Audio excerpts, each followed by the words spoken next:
Now that's what you call a beatdown, man. That's what you call a beatdown. Qatar was put to the sword.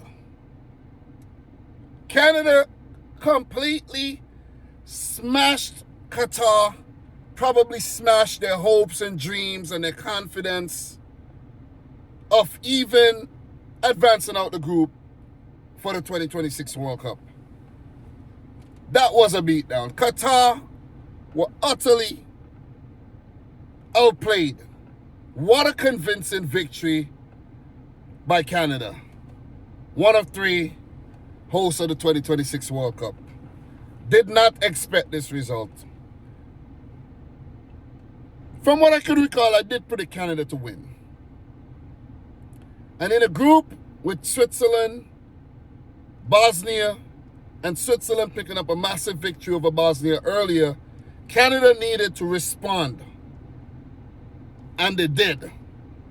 They did. Switzerland said, okay, what's up? Canada said, all right, you got this. And why they had to take it out on poor Qatar, man? I expected a better performance from Qatar, to be honest, after what they did against Switzerland. I don't think they would have won the game, but I expected a better performance. And Qatar did not show up. They didn't show up. Listen, this is one of the most one-sided games. Nah. This is the most one-sided game so far at the 2026 World Cup. Forget the 7-1 drubbing that Germany dished out on Curacao. Curacao could walk away with their heads up. Not Qatar. Not Qatar. I'll get to the goals and I'll get to some of the bigger moments in the game. But these are the stats in the game. That game was so one-sided. What did we just witness? It had me thinking, like, did Qatar just give up? Did they throw the game? I know they didn't throw the game, guys. I know they didn't throw the game. But did they just throw the game? Did they just, like, surrender? Did they just tap out? Because how are you going to only have 2 shots the entire match? 2 shots. Maxime Crepeau, the Canadian goalkeeper, literally had nothing to do. He could have pulled out a newspaper and have a nice read. You see what I'm saying? Unbelievable. 2 shots at goal, 22% of the ball. Only 137 passes with a 68% pass accuracy, 10 fouls, 1 yellow, 2 reds, 1 corner, compared to Canada's 19 corners. Was this the most one-sided game ever? At the World Cup? Maybe not, but god damn. Canada, 31 shots. Before this, Canada never had a player score a hat-trick. Canada, I don't think, ever even had a player that scored a brace. Am I right? I don't think, they didn't have a player that scored. You know, and it's like, god damn, son.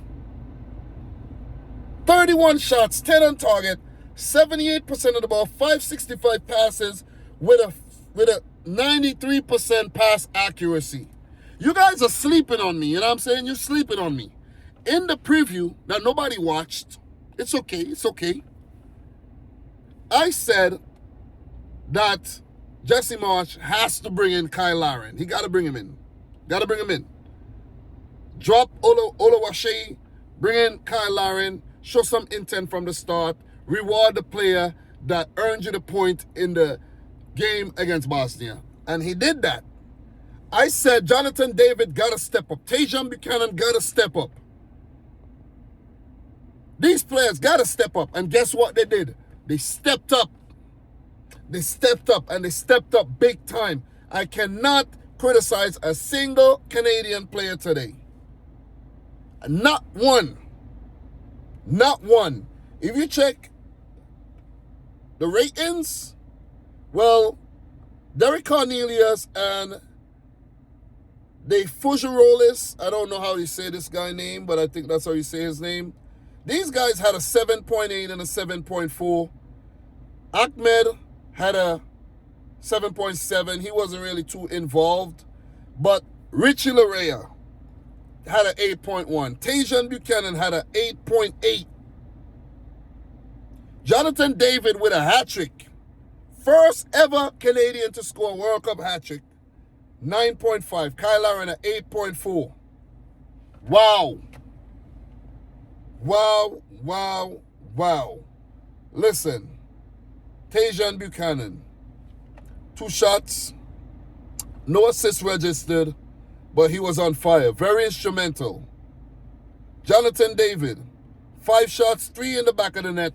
Very clinical. And this is what we criticized Canada for in the opening game. Not clinical enough. Not clinical enough. Nathan Saliba. Oh my God, what a free kick, yo. What a free kick. I think he was, he got an assist in the game as well. Let's run through the goals, man. I can't remember the near misses. There was a few near misses, few big saves by goalkeeper Abu Nada, who was struggling with injury throughout the game. Cyle Larin, 16th minute. Great shot by Jonathan David. Cyle Larin first to the rebound in the back of the net. More goals in the 2026 World Cup than Cristiano Ronaldo, of course. Sorry, I don't mean to beat up on Ronaldo. 29th minute, Jonathan David. I can't remember the goals, man. They were really good goals. I can't remember all of them. Can't remember what happened to all of them. Jonathan David, 45th minute, extra time. 3rd minute of first half, extra time. 2-0. It went into the first half, 2-0. Qatar was in the game. I think Canada had scored a 3rd goal that had got chalked off. They had, right? I think they had, if I'm not mistaken. Or a penalty was given. I can't remember. But Ahmed was sent off in the 33rd minute, down to 10 men. They went into the second half. Madibo got sent off in the 53rd minute for breaking Ismael Kone's leg. And my well wishes go out to Kone. It's quite sad. Young player, talented player. And now he'll miss the remainder of the World Cup. What if Canada go on a really deep run?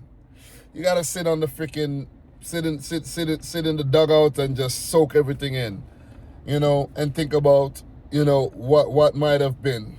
What might have been. I don't think Madibo intentionally tried to break his leg, but that's what happened. Madibo got sent off.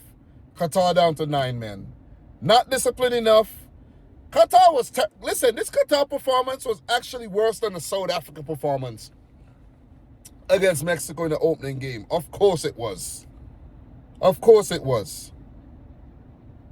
Nathan Saliba off the bench. Brilliant free kick to make it 4.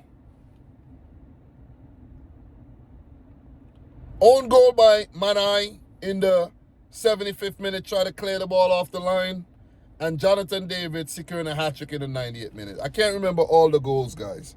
Too many goals to remember everything. Too many matches to remember everything as well. But what a performance. What a beatdown. What a beatdown. One thing I got to note as well, Alphonso Davies not yet involved for Canada. So the longer they could let him recover is actually better. They didn't need him. And that's crazy. You're arguably your best player. You don't even need him. But he's been injured for some time, though. Canada don't need him right now. At least not yet. And he got to get match fit. Canada don't need him right now. What a freaking beatdown, yo. What a beatdown. Jesse March celebrating on the touchline like a madman. Julian Lopetegui can't believe what he's seeing. Embarrassment. The Canadian fans coming out in their numbers, supporting the co-hosts. Brilliant stuff, man. Brilliant stuff. It was a game that had everything. Brilliant goals, terrible performances, injuries, red cards, you know, hat tricks. You name it, the game had it. What a World Cup we're having so far, man. What a World Cup. Me in my car, making reaction videos, doing prediction videos. What a World Cup that we're having, man. And it promises to get even better. It's going to get better. So Canada plays Switzerland on the final match day. Qatar, they take on Bosnia and Herzegovina. Qatar, still alive, mathematically still alive. If they win the game against Bosnia, they score some goals without reply, they could improve on their goal difference that's really hurting right now after this game. They got a -6 goal difference. Bosnia got a -3 goal difference. So they need to beat Bosnia and hope that, Qatar's not, best third place team at best, you know.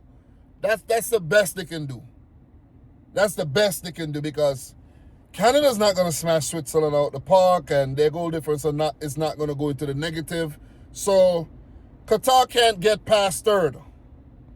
I'm going to go as far as to say they are eliminated. They're done. They're done for. That's it. Bye-bye, Qatar. You tried. Bosnia, however, could take advantage of a wounded Qatar to pick up 4 points and improve their goal difference, which may still be in the negative, but, you know, put their name in the hat for best third-place team to go through to the next round. Canada would want to actually win the group because I haven't looked at the fixtures in the future, but Canada would want to win the group to stay in Canada for at least, I think, 2 more matches, if I'm not mistaken.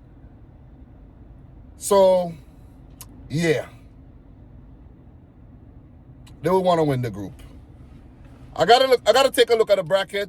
I gotta do a live stream talking about the bracket, but don't want to be super long-winded. I'm in 12 minutes already. But just want to give my thoughts, man. Great performance by Canada. Ain't nothing else I can say, you know what I mean? No criticism this time. I think the first match, they weren't clinical enough. They played well, but did not finish off their chances. And are quite lucky to get something from that game, you know? So I think Canada are into the next round. Congratulations to them. And Canada have officially won their first ever World Cup match. Congratulations, man. I know there's a lot of other stats and records that were probably broken, you know, and I think they're the first CONCACAF team to score 6 goals at the World Cup as well, without reply, I must note. So there's a lot of things, man. Big up to Canada, big result, all the best in the next game, all the best in the round of 32. We're going to talk more, guys. Thanks a lot. Subscribe if you're new. Hit the hype button if you see the hype button, guys. Like the video if you haven't yet done so. Let me know your thoughts down below. And until my next one, peace out. Rich Squad. Qatar, it's over. It's over for y'all.